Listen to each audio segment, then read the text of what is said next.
Hello, my name is Anne, and I am one of the mentors here on the Sonlight app. And so you may already know that I've been a Sonlight mom since 2007. But I thought I would mention a couple other things today since our topic is science. I do have a biology degree and a minor in chemistry, so obviously I do like science, and it is one of my favorite things to talk about when it comes to homeschooling. I like to teach science classes in our homeschool co-op and things like that.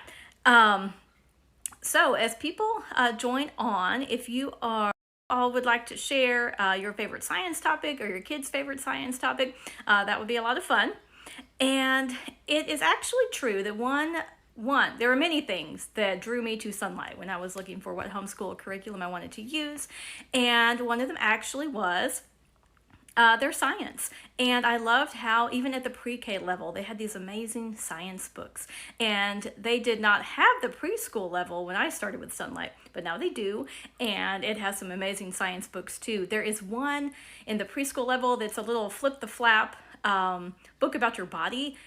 We usually conventions and people are just drawn to it. It is one of the reasons I was drawn to Sonlight. And so why was I looking for science even at an elementary level?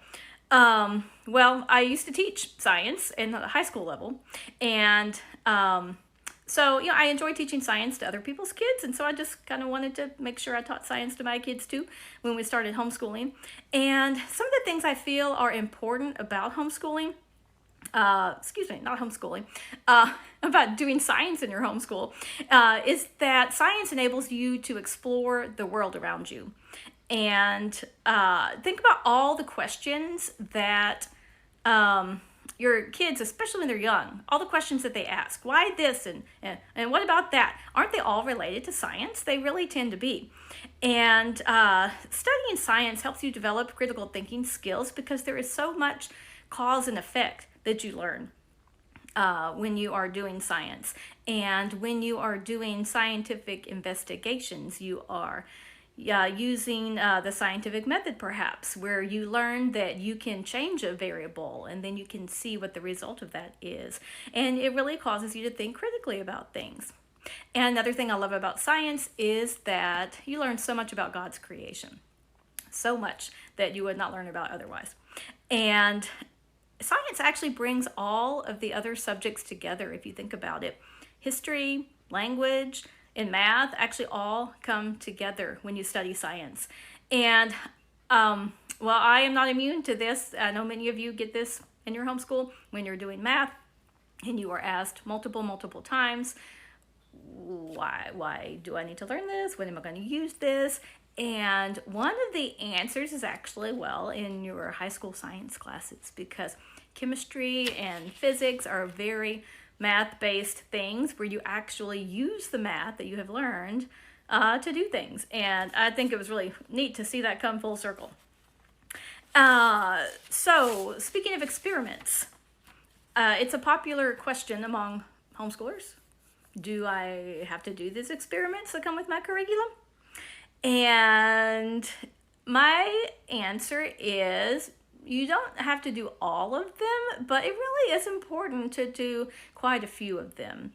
And I definitely understand how it can be hard to add that into your day because we Sonlighters love sitting down and reading our books and our science books, but having to gather materials and add something extra into your day, it may be hard to squeeze that in. So a couple of tips that some people have done would be to kind of save up those science experiments and have one day in the month where you just have a science day and you gather all those things and you do all the experiments that have gone along with what you've been learning. Sometimes you may have a different family member that likes to do those kinds of things. If you are a homeschool mom, your husband may enjoy doing science experiments in the evening or something after work, and that kind of thing. So you don't have to do it exactly on the day that it's scheduled or anything like that. You can definitely make it work for you.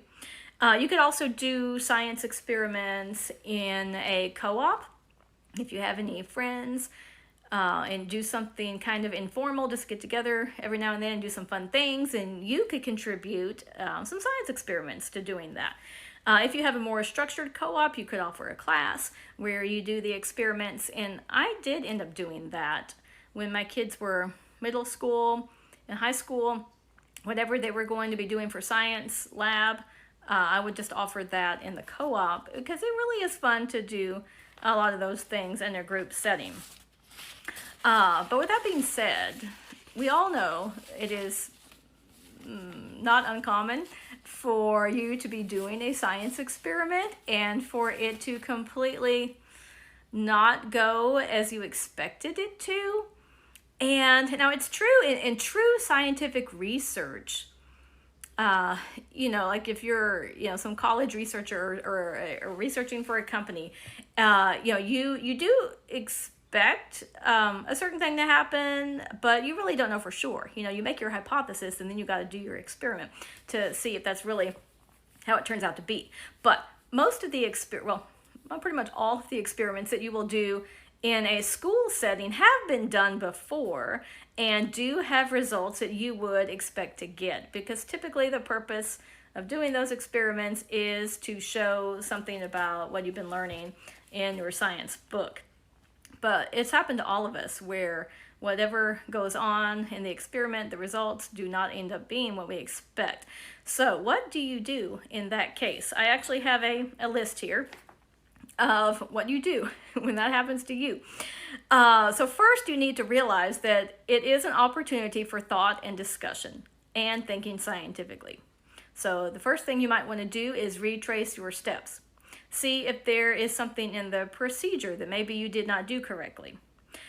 Is there a step in the procedure that was not clear? So think about who wrote the experiment in the first place. It would be a human being, a fallible human being just like yourself, and so it could possibly be that something was not very clear in the instructions. And if that does happen, you could potentially ask the author about it. Sonlight is very receptive to hearing feedback about things, and so are some of the other people with different products that Sonlight sells, like Matthew C., Jay Wild with Berean Builders, are very receptive to hearing feedback, and if there is anything that needs correcting. They'll do it. Maybe there's a problem with the materials that you used. I am teaching chemistry lab in our co-op, and we were doing the experiment that I posted about in the app with that picture of the graduated cylinder with all the stuff bubbling. And what that was yeast that was mixed with hydrogen peroxide. And the hydrogen peroxide was being broken down, and oxygen gas was being released. That's what all those bubbles were. So I've done this many times before. I knew what was supposed to happen, but that picture was taken the second time we attempted that experiment, because the first time we attempted it, I used yeast that was too old, and it did not work as it was supposed to. So the next week, I had gotten new yeast, and it worked as planned, and it turned out great. So that definitely is an issue sometimes. And then also think about if you do an experiment and it doesn't go right. I mean, how many times did you do it? You've done it once. You've done it once by yourself. Your sample size is really small. And so another strategy is to potentially do it again. Do it a couple of times and see if the same thing happens.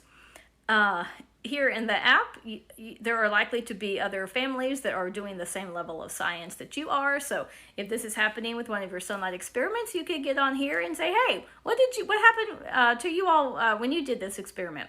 And you can see if they got similar results. So trying the experiment again, reaching out to others is always a possibility, but definitely see the experiments going wrong, not really as a problem, but just it helps you develop your true understanding about how science works, because things definitely always don't go as planned. And in fact, one of the things I love about science is that when, I don't want to call them mistakes, but when things happen that you don't expect to happen, your hypothesis turns out completely wrong, it doesn't mean that you got anything wrong at all. It's not like math where, oh man, I missed, 10 math problems out of 15. I really am not understanding this. The thing about the science experiments is that you really are, you make a prediction when you do something scientific method based, you make a prediction, and it's totally okay if what you thought was going to happen is not what happened. The point is that you learn based on the evidence that you get in the experiment. And so that is really about all I have for this little talk. Just wanted to mention, put a plug in for how great Sonlight Science is. I love the weekly experiments. If you don't want to do them every week, you can do them once a month. That kind of thing is definitely an option. And if you have any particular questions about science, this video will be reposted, and you can pop them in the question area below the post. And I'm happy to help. And thank y'all for watching.